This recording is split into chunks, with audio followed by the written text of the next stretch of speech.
Thank you so much, Ashish, for such a beautiful introduction to our culture and our women. Um, Good day, Honorable Chief Guest, Mrs. Lakshmi Puri ji, His Excellency Ugo Estuto, Her Excellency Ritva Koku Ronde, Dr. Rashmi Singh, Ms. Rekha Raikar, Balaji, and distinguished guests present here, and those who join us online and in different time zones, and those that will watch a recorded instance, and distinguished speakers for the day, Swagatam, Pranam. UN theme for International Women's Day 2022, Gender Equality Today for a Sustainable Tomorrow, and campaign Break the Bias should be more than a slogan. By bias, I mean gender bias. Yes, gender bias. 13th birthday is a watershed for humans. When I turned 13, oh, so long ago, I felt proud to be a teenager.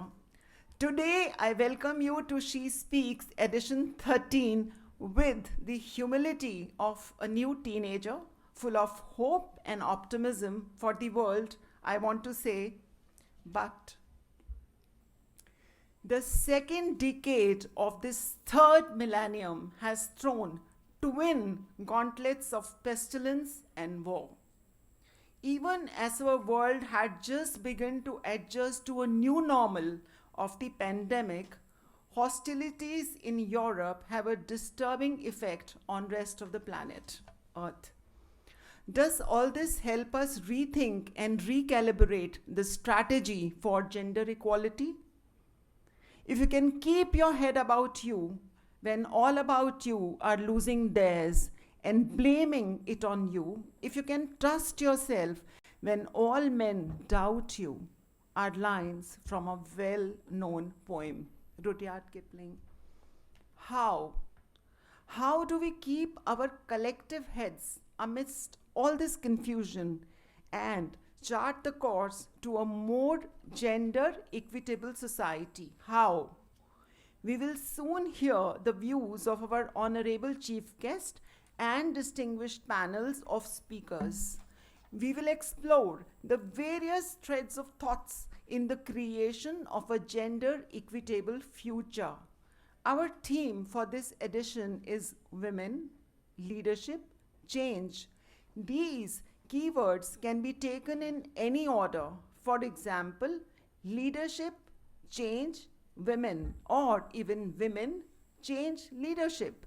Today, being International Women's Day, I will speak about women. Patriarchy has been around since the dawn of time. It has been institutionalized in law, customs, traditions, and yes, even in mythology. In so called civilized societies, equal rights for a woman in exercising her vote was a hard won battle. We must put it to good use because we Indian women got it right away at the time of Indian independence. The right to property ownership is a fundamental indicator of equality, and yet it is only a few decades ago that women could own property and only recently could inherit property. What is the reality in society? Women own less than 20% of land in the world. Women continue to be underrepresented in the workforce. Women are a latent potential to set our economies forward on the road to recovery. The latent productive potential of women in our society must be converted to direct contribution to the gross domestic product. A significant barrier for women's participation in the economy is safety. Safety begins from home. We need to ensure that women are safe from violence in their homes, in their neighborhood, in town or country, and in the workplace. Legislation is mostly in place, but we need gender sensitized enforcement and a balanced judiciary to help to step up to ensure transition to a more egalitarian society. The crystal ball of a girl child's future will reflect similar aspirations and opportunities as those for a male child. A 2020 study shows that there is a positive correlation between the location of a woman's police station and reports of crime. India has slightly less than 15,000 police stations, and yet, yes, you're right, there are less than 1,000 women police stations.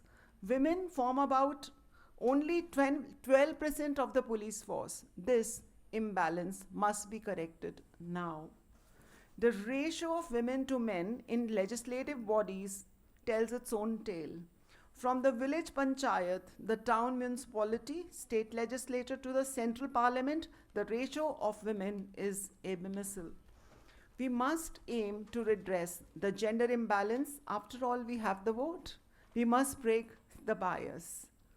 There have been media reports of casual and malicious misogyny among lawmakers, officers in government, judiciary, and other visible authoritative figures in all parts of the world and our society. There must be a public outcry when such reports surface, and social mechanisms to name and shame these people should be in place.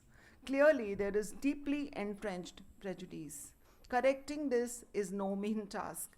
Perhaps the process can begin in our textbooks and schools. There is much wrong to be righted in public discourse and private practice. We must break the bias. The campaign theme of International Women's Day 2022 is Break the Bias. Edition 13 of She Speaks will discuss how, from the perspective of leadership, to bring about change. And with this, I welcome and congratulate you all on the occasion of International Women's Day 2022 and She Speaks Edition 13. It is my honor to be inviting our chief guest for the occasion, Mrs. Lakshmi Puri, former Assistant Secretary General of the United Nations and Deputy Executive Director of UN Women, and a former Ambassador of India. She was Director of the Flagship International Trade Division and Acting Deputy Secretary General of United Nations Conference on Trade and Development. Prior to her 15-year stint at the UN, she served as an Indian diplomat for 28 years. She continued with her trade and economic policy work when she joined the UN in 2002 as the Director of UN Conference on Trade and Developments. In this capacity, she and the work of the organization for 7 years to make trade for development for the achievement of the Millennium Development Goals. Ms. Puri was appointed Assistant Secretary General of the UN and Deputy Executive Director of the Pioneering Globe Entity for Promoting Gender Equality and Empowerment of Women, UN Women, in 2011. Joining the leadership team at the inception, she contributed strategically and vitally in building UN Women into a dynamic entity, a powerful advocate, knowledge and partnership hub, norm setter, and program driver for gender equality and women's empowerment.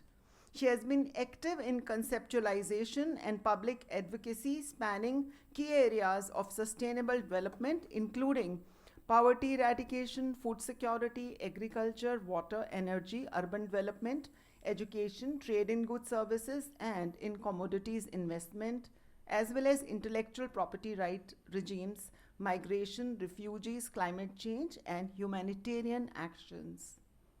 She has contributed to publications and think tanks in these areas and to opinion editorials. Throughout her career, she has interacted with global leaders, decision makers, and opinion influencers at the highest levels. She has developed transformative partnerships with government, civil society, academia, youth, the private sector, and the media. Ms. Puri has received international awards and accolades for her work and contribution to international development, human rights, humanitarian peace and security policy, making and norm setting. These include the prestigious Eleanor Roosevelt Human Rights Award, Novus Award for championing the Sustainable Development Goals, the Millennium Campus Award 2015, and Global Generation Award as Inspiration for Youth. Ms. Puri has several publications and op-eds to her credit. With this, I invite her for her keynote chief guest address.